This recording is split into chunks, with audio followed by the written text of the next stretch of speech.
అందరికీ praise the lord. Jesus tells YouTube ఛానల్కి మీ అందరికీ స్వాగతం. ఈరోజు దేవుడు మనతో మాట్లాడాలని ఇష్టపడే అంశము ద్వేషింపబడుట.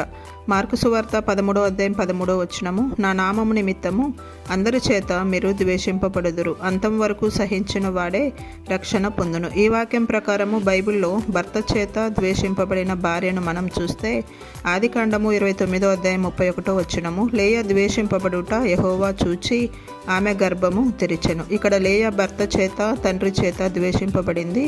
తాను భర్త చేత ప్రేమింపబడక ద్వేషింపబడుచున్న లేయాను దేవుడు చూచాడు. కుమారుల సంతోషం గల తల్లిగా చేసి 12 గోత్రములకు తన కుమారులను కూడా వారసులుగా చేసింది. లేయా తాను జబ్బు కన్నులు కలిగి తన శరీర బలహీనతను బట్టి భర్త చేత ద్వేషింపబడింది. అయితే నీవు ఎవరైనా ఈ లోకంలో దేవుని నామమును బట్టి మనుషుల చేత అనగా తల్లిదండ్రుల, బంధుమిత్రుల, ఇరుగు పొరుగు వారా లేక కుమారుల, కుమార్తెల, భర్తన ఎవరైనా సరే దేవుని నామంను బట్టి నిన్ను ద్వేషింపబడితే, లేయాను ద్వేషింపబడుట చూచిన దేవుడు ద్వేషింపబడుచున్న నిన్ను కూడా దేవుడు చూస్తాడు.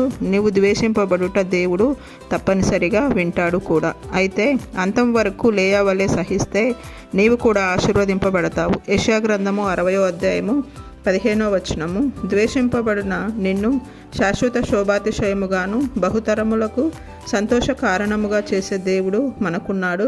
భయపడక దేవుని యందు నిరీక్షణ ఉంచుము. Praise the lord.